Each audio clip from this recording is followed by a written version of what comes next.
This book is a unique insight into a man's failures and self-hatred. Better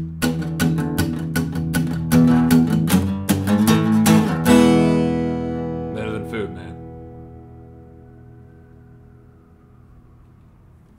Good morning, everyone. Welcome to Better Than Food Book Reviews. I'm your host, Clifford Lee Sargent. Hope you're all doing well. Here is one more obscure piece of dark literature to wrap up the month of May. This is another one from the camp of Georges Bataille.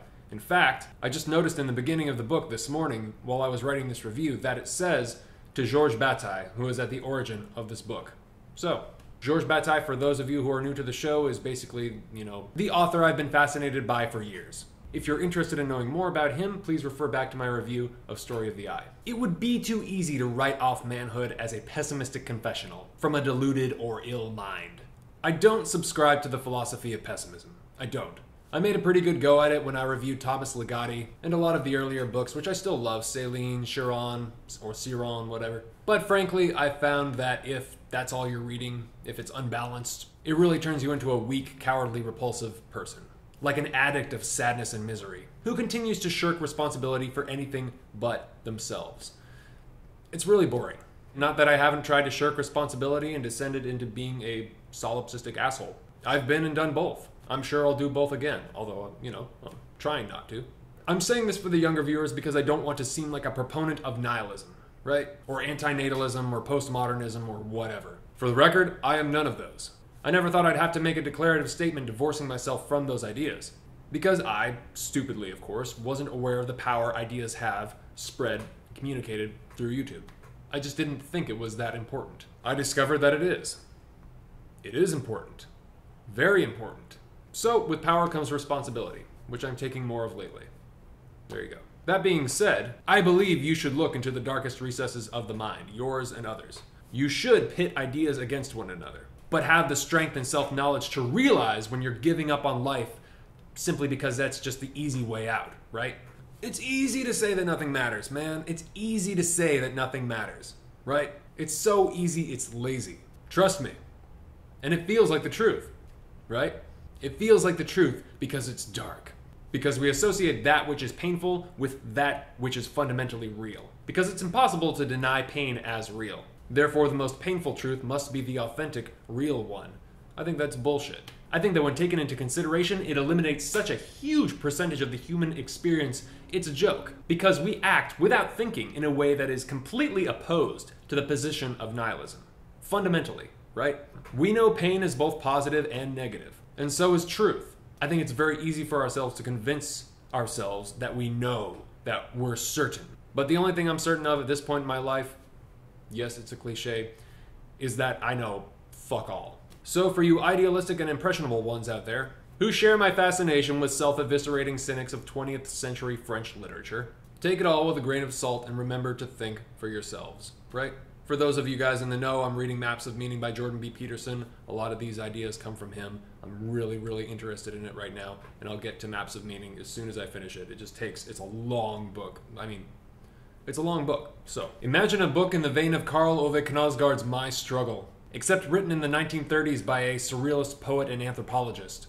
And this time, instead of a quiet, discreet confession of an emotional struggle, it's a merciless, critical, self-effacing, self-loathing piece of autobiographical literature that Susan Sontag said was, instead of a history of his life, a category of its limitations. That's Michel Leiris' Manhood. Starts off like this. I have just reached the age of 34. Life's midpoint. Physically, I am of average height, on the short side. I have my auburn hair cut short to keep it from curling, and also to prevent the spread of an incipient baldness.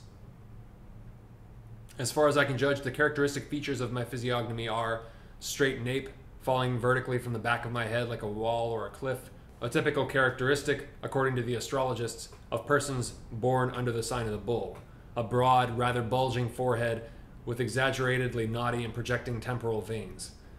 This expanse of forehead corresponds, the astrologers say, to the sign of the ram, and indeed I was born on April 20th. Hence, under the jurisdiction of these two signs, the ram and the bull. My eyes are brown, the edges of the lids habitually inflamed. My complexion is high. I am disconcerted by an irritating tendency to blush, and by a shiny skin. My hands are thin, rather hairy, the veins distinct.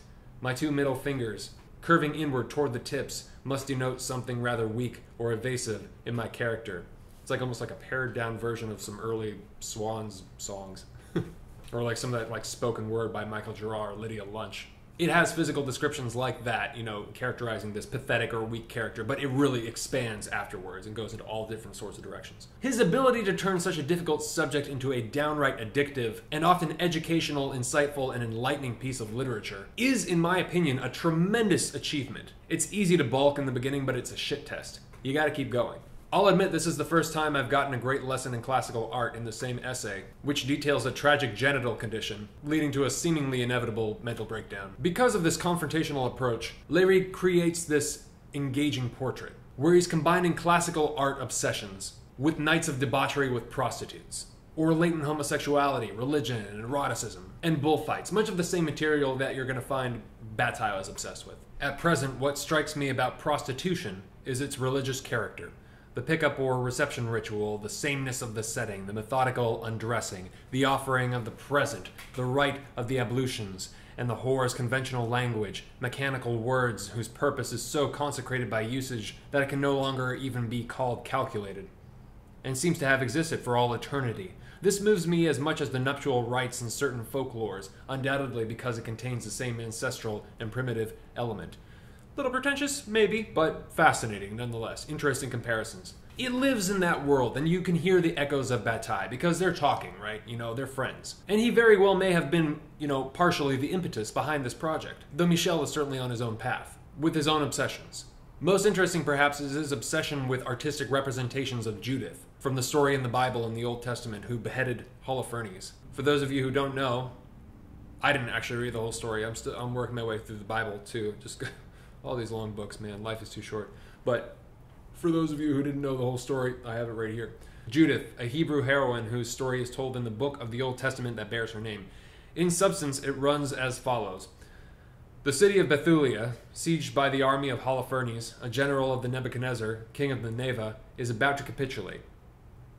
A widow named Judith, resolved by God's inspiration to save her people, leaves the city with a single servant girl and makes for the camp of the Assyrians. Taken to Holofernes' tent, she captivates him by her beauty, agrees to sit at his table, and when he is overcome by drunkenness, cuts off his head with his own sword, and returns to Bethulia during the night. The next day, the Jews hang the bleeding head of Holofernes on their walls, and the Assyrians, terrified, raise the siege after having suffered a bloody defeat. Interesting. So his obsessions are with Judith and Lucretia, the Roman woman who committed suicide after being raped by an Etruscan king's son, and thus had a major role in the rebellion which overthrew the monarchy. So Michel finds aspects of these obsessions in all the women he falls in love with in real life. So it's this interesting melting pot of obsessive, artistic idealism mixed with sexual insecurity, mixed with religious identity and failure, and yeah, it's definitely worth your time. It's a very interesting book. Also, if you haven't seen them already, look up the paintings of Holofernes getting beheaded by Artemisia Gentileschi and Caravaggio. Both are great, very interesting, and both of those painters are also extremely interesting, very different and very interesting. So Manhood is not for the squeamish, right? As the author Michel Leiris makes the comparison in the afterword essay, this is the writer, the author, in the role of the torero, the matador, the bullfighter. So much of our lives is trying to better ourselves. A good thing, but trying to look good and trying to give off the impression that we're not totally full of shit. Hey! Leiris, for better or worse, in the case of an interesting and original read, better, rejects this. It's not whether he's full of shit, but to what degree and how much he can admit to. My chief activity is literature, a term greatly disparaged today. I do not hesitate to use it, however, for it is a question of fact. One is a literary man, as one is a botanist, a philosopher, an astronomer, a physicist, a doctor. Excuse me. Quoi. There is no point in inventing other terms, other excuses to justify one's predilection for writing. Anyone who likes to think with a pen in his hand is a writer. The few books I have published have won me no fame. I don't complain of this any more than I brag of it, for I feel the same distaste for the popular author genre as for that of the neglected poet. Well said. Without being a traveler in any strict sense of the word, I have seen a certain number of countries as a young man.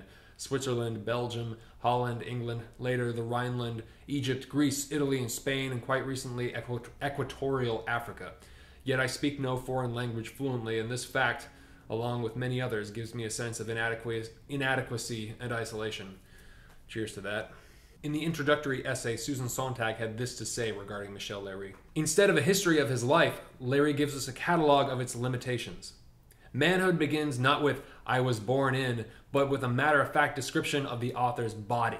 We learn the first pages of Leiris' incipient baldness, of a chronic inflammation of the eyelids, of his meager sexual capacities, of his tendency to hunch his shoulders when sitting and to scratch his anal region when he is alone, of a traumatic tonsillectomy undergone as a child, of an equally traumatic infection in his penis, and subsequently of his hypochondria, of his cowardice in all situations of the slightest danger, of his inability to speak any foreign language fluently, of his pitiful incompetence in physical sports. His character, too, is described under the aspect of limitation. Leiris presents it as corroded with morbid and aggressive fantasies concerning the flesh in general and women in particular. Manhood is a manual of abjection.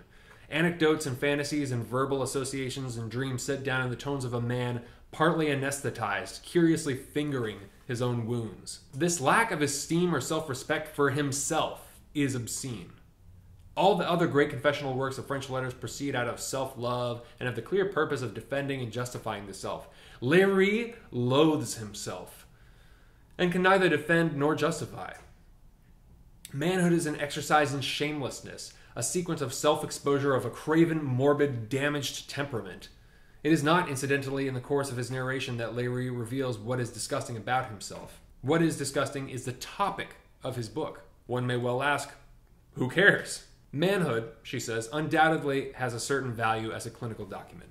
It is full of lore for the professional student of mental aberration, but the book would not be worth attention did it not have value as literature. This, I think it does, though, like so many modern works of literature, it makes its way as anti-literature.